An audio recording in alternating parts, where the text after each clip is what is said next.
Students are again facing uncertainty because they are not sure कि जो NEET के साथ हुआ है क्या रीनीट के साथ भी वही होगा, since there are so many rumours in the market. कि आप इमेजिन करो, आपने 2-3 साल इतनी पढ़ाई, इतनी मेहनत की है, उसके लिए आपने सोशल मीडिया से ब्रेक लिया, आपने अपने फंक्शंस अटेंड नहीं किए, आपने स्लीपलेस नाइट्स और अर्ली मॉर्निंग्स उठ कर अब मेहनत करी है, and suddenly when you sit in the exam and you are waiting for the result, NTA आकर बोलता है that the paper is cancelled. जिन स्टूडेंट्स का स्कोर 650 से ज़्यादा एक्सपेक्टेड होगा after they appear for the ReNEET exam, उस case में उन स्टूडेंट्स के पास क्या क्या उनके पास स्टेप्स हैं जो उन्हें फॉलो करने हैं। The first is, if your score is between 350 to 550, in that case what all options you have? A drop year is another emotional cycle. This is something that you must remember it, कि सिर्फ drop लेना is not one thing.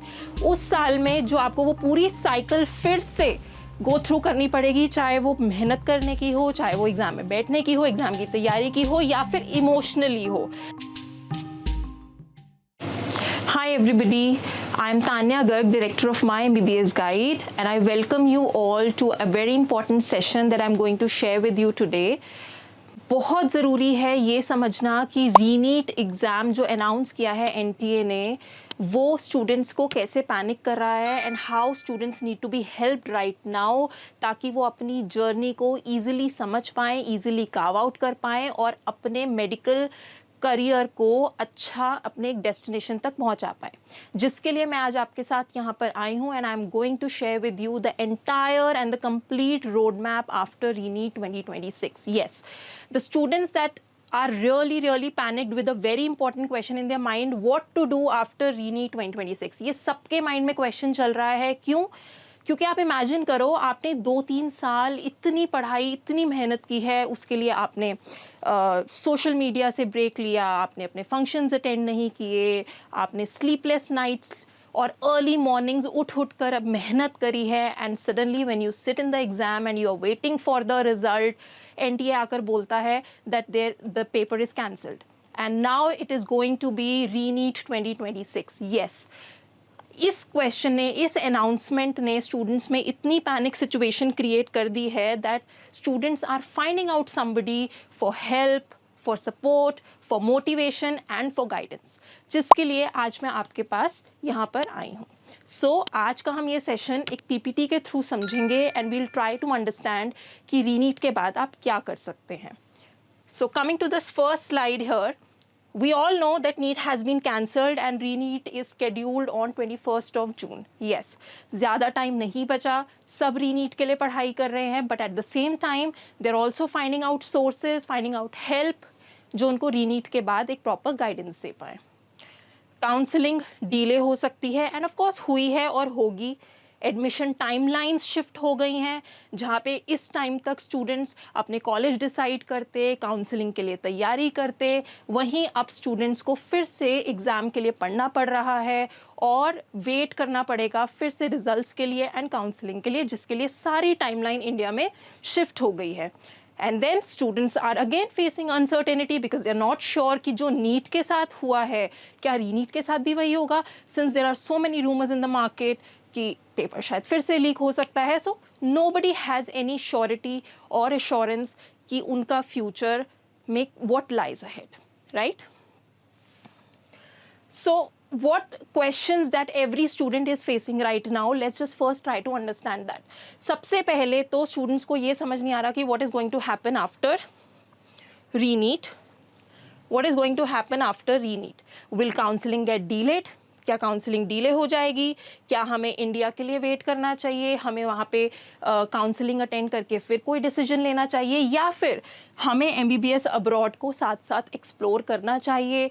And then another very important question जो बहुत students के mind में चल रहा है, क्या हमें ड्रॉप ले लेना चाहिए, since 2026 has become such an emotionally traumatic year for medical aspirants that they are not able to understand कि हम अब ड्रॉप लें, हम इस ईयर वेट करें, या फिर हम कोई डिसीजन लें, या फिर हम इस साइकिल से बाहर निकल कर अब्रॉड ही चले जाएं, क्योंकि ऑफ कोर्स वहाँ सर्टेनिटी बेटर है for students than in India right now. The most dangerous mistake that students do right now, तो अब हम सबको पता है सबके माइंड में क्या क्वेश्चंस हैं, बट स्टूडेंट्स के माइंड में जो सबसे ज़्यादा कॉमन आंसर आता है, लेट्स वेट। स्टूडेंट्स को लगता है चलो वेट करते हैं, पहले हम एग्ज़ाम दे लेते हैं, let's wait for ReNEET to happen, then let's wait for results, then wait for counseling, and then we will decide what is to be done. Yes, I have been meeting a lot of students.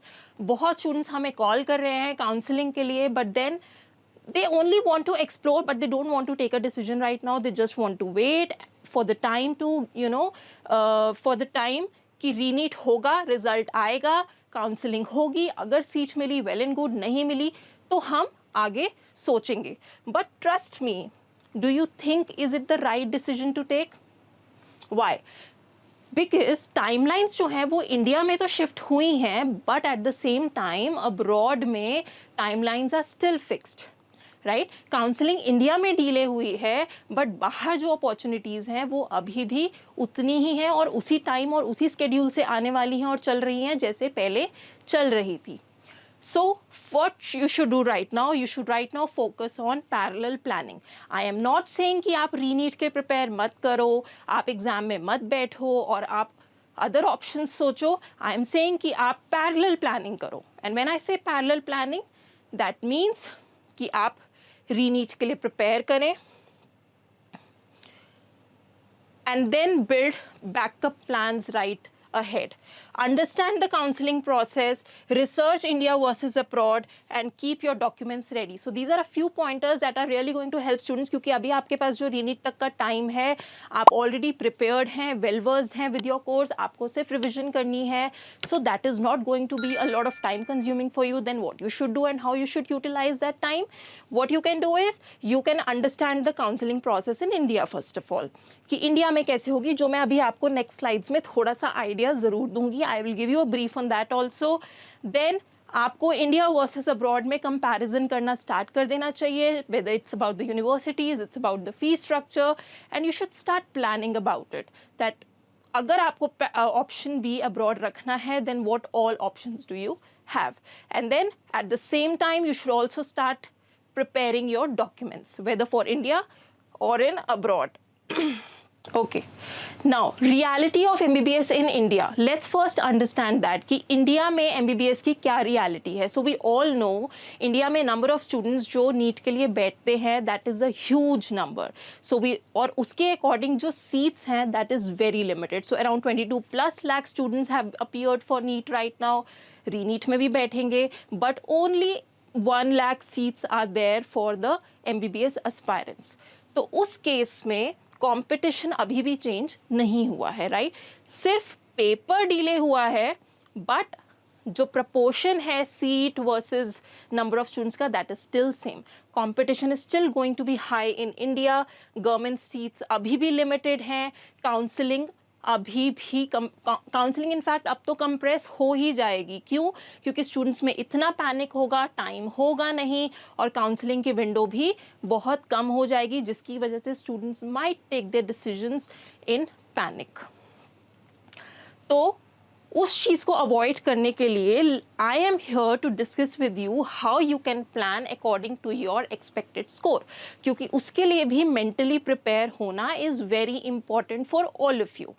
And since we are here to help you, you can always save this video for your future reference, कि आपका जब भी expected score आए, आप इस video को use करके अपनी प्लानिंग को एक डायरेक्शन दे पाएँ. So for that, let's try to understand what all options you can have according to your expected score. So once you appear for your re-NEET and once the results are out और answer की आने के बाद आप सब students अपना expected score calculate कर लेते हैं. So if your expected score comes out to be around 650 plus, then congratulations, you are in a safe zone, but still the game is not over. Race abhi bhi baki hai, and that race is the counseling process in India. Securing a good government seat in a good college in India. तो government पे आप focus करेंगे of course, लेकिन उसके लिए counselling को समझना बहुत ज़रूरी है. And this is the time where you can sit and understand the entire counselling process in India. Second, if your score is between 550 to 650, now this is one of the confusing zones, आप एक confusing zone में लाए कर रहे हैं, क्योंकि ये critical area है जहाँ पे आपको काउंसलिंग की ज़रूरत पड़ेगी, बिकॉज जब ये स्कोर आता है तो students might end up missing on a good college, whether it's a good private college में भी ऑल्सो आप मिस कर सकते हो, उसमें आपको choice filling and everything really matters. Then if your score is between 350 to 550, in that case what all options you have? You can go for private, you can go for abroad, or you can take a drop year depending on what suits you and also आपका कौन सा attempt था. So again उसमें भी बहुत factors होते हैं कि आप क्या डिसाइड करें कि आप इन तीनों में से किस ऑप्शन पे जाएं, जिसके लिए आपको काउंसलिंग की ज़रूरत पड़ती है. You need somebody who has good knowledge about it. And then if your score is below 350, इस केस में तो I have seen a lot of students who get really frustrated. They want to just change their medical career, and there is no harm in that if you are really determined कि मुझे career change करना है. But if you're determined to do MBBS only, then again there are ways out, there are different routes, there are different paths for which you can contact people with good knowledge about it. Now, ये 4 Jones हैं जो हमारे पास लाए करते हैं according to your expected score कि आप किस चीज़ पर फोकस कर सकते हैं. And now let's try to understand these a little bit more in detail.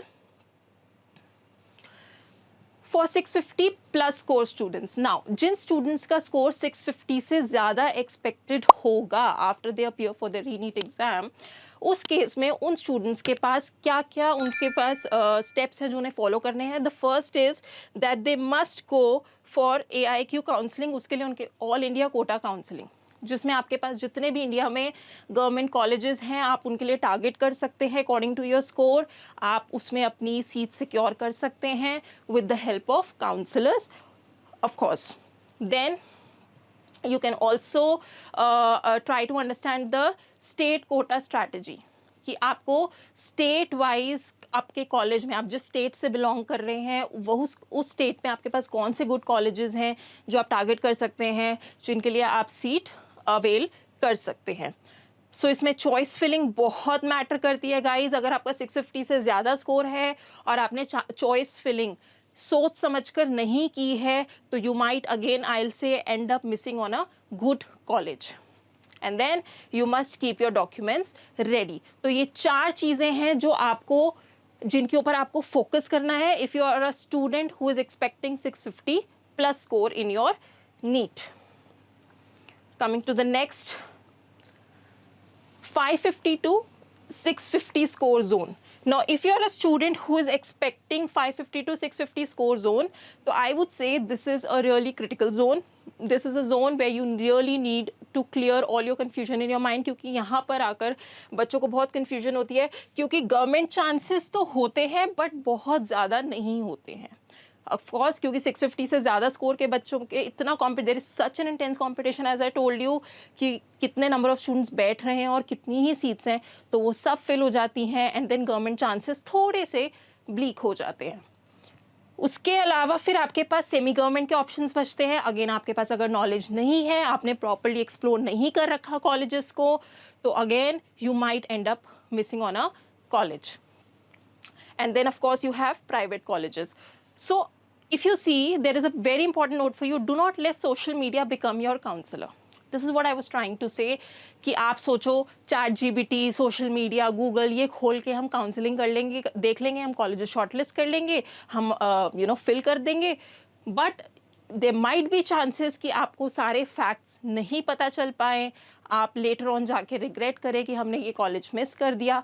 So again, it's important you have somebody who can help you shortlist the colleges according to your score and your requirement. Then we come to the next zone, which is 350 to 550. Now this is very important zone, क्योंकि यहाँ पे students के साथ साथ parents भी बहुत confuse रहते हैं कि हमें क्या डिसीजन लेना है, हमें अपने बच्चे को किस तरीके से सपोर्ट करना है. क्यों? क्योंकि एक तो प्राइवेट MBBS इन इंडिया का ऑप्शन तो होता ही है, but as we all know that is so expensive. उसका बजट इतना हाई चला जाता है that every family, every parent can not afford that.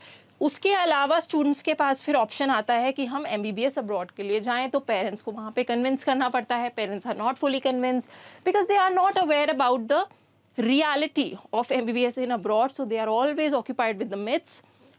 And then उनको लगता है कि हम ड्रॉप ईयर ले लें, तो पेरेंट्स कंफ्यूज रहते हैं, बच्चे कंफ्यूज रहते हैं कि हम ड्रॉप लें, हम MBBS फ्रॉम प्राइवेट करें इन इंडिया, या फिर हम MBBS फ्रॉम अब्रॉड करें. सो डीलेड काउंसलिंग इंक्रीजेस प्रेशर डिसीजंस.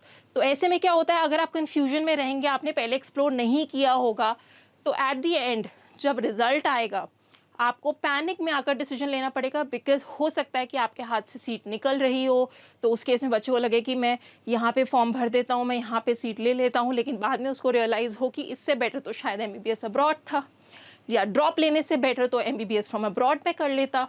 तो ये चीज़ें ही आपको पहले समझनी है, उसको एक्सप्लोर करना है, एंड आपको उसके लिए तैयार होना है. And the last is drop year reality, the fourth zone, which is the drop year reality. So इस केस में sorry I think okay, अब इस केस में अगर आप सोच रहे हो कि मुझे ड्रॉप लेना है, तो आपको अपने आप से ऑनेस्टली कुछ क्वेश्चंस पूछने हैं और एनालाइज करना है. सबसे पहला क्वेश्चन कि क्या आप मेंटली रेडी हो उस ईयर में ड्रॉप लेने के लिए? क्या आपको बर्नआउट विजिबल दिख रहा है? क्या आपको दिख रहा है आप ऑलरेडी बर्नआउट हो चुके हो, आपको लग रहा है कि मैं अब और मेहनत नहीं कर सकता? यू ऑलरेडी नो कि अगर आप ड्रॉप ले भी लोगे ना, तो आप वो 100% नहीं दे पाओगे उस साल में. या फिर आपको रियल इम्प्रूवमेंट पॉसिबल लगती है? You should ask your self कि मैं अगर मेहनत करूँ इस साल, तो क्या मैं उतना इम्प्रूव कर पाऊंगा कि मैं गवर्नमेंट सीट सिक्योर कर लूँ?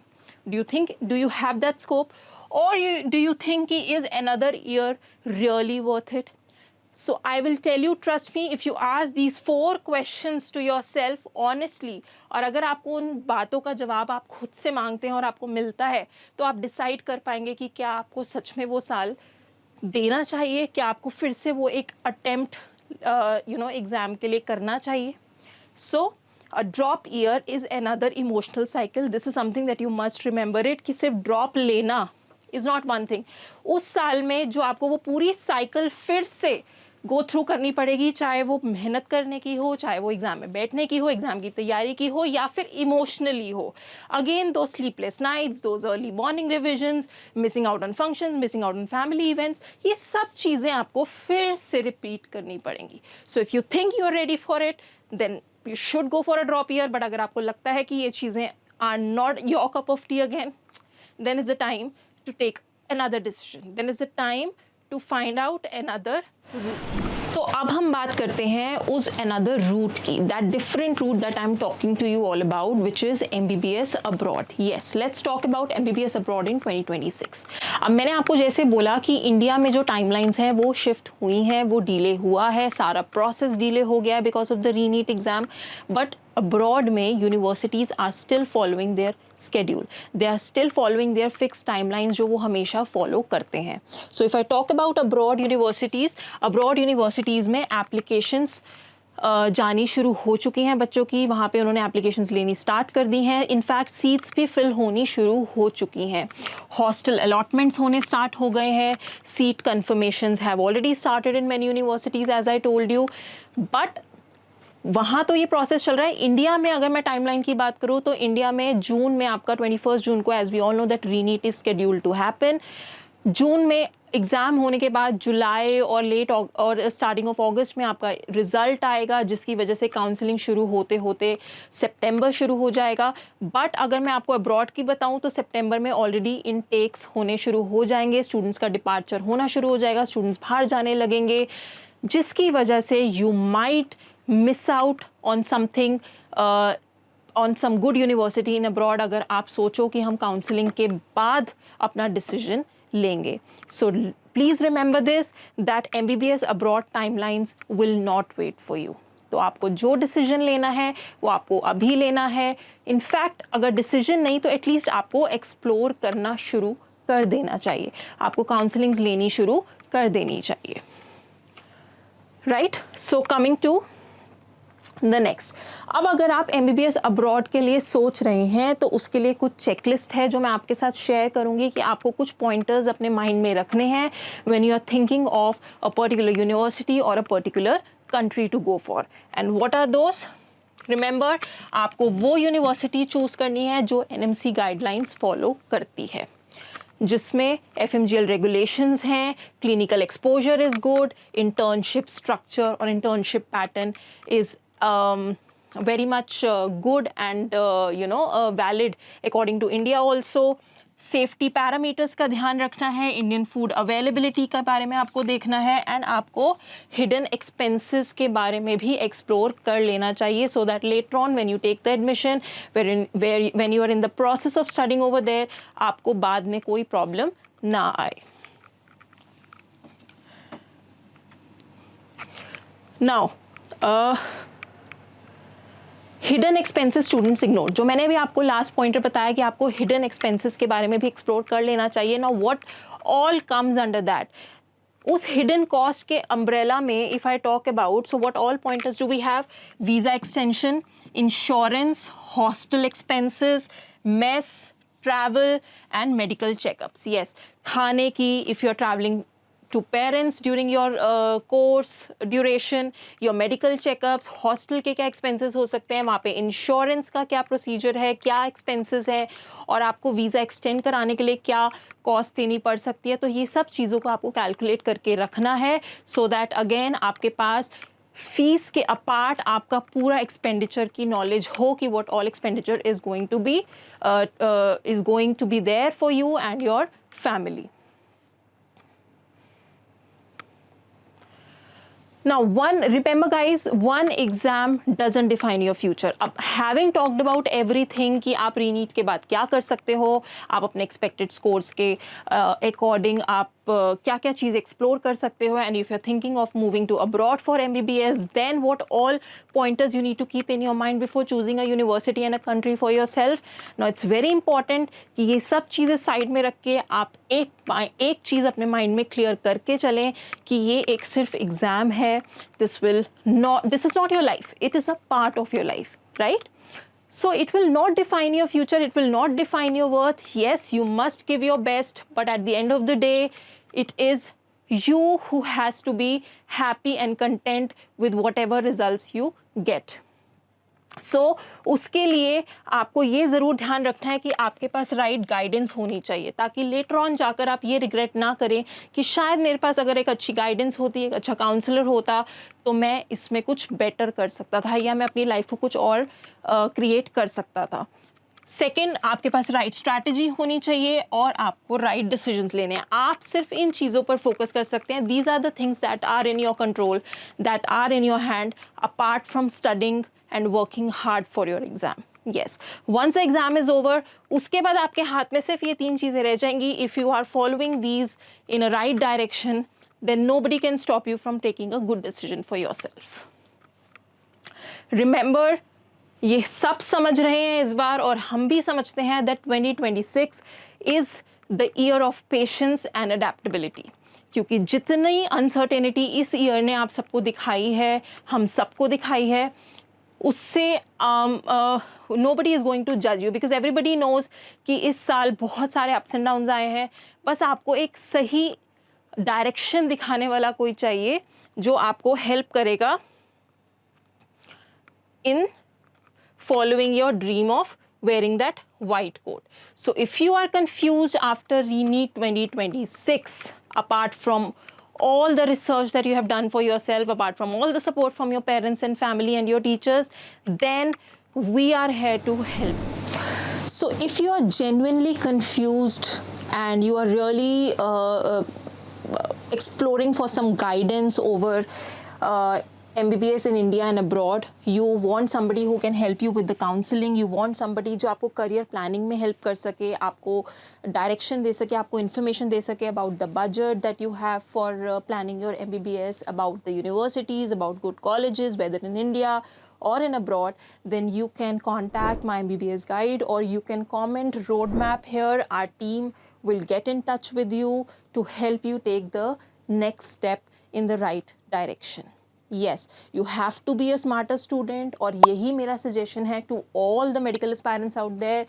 आप एक स्मार्ट और वाइज स्टूडेंट बनिए, अभी से अपनी डायरेक्शन को कार्व आउट कीजिए, एक्सप्लोर कीजिए, and if you need our help we are just a message or a call away. All the best.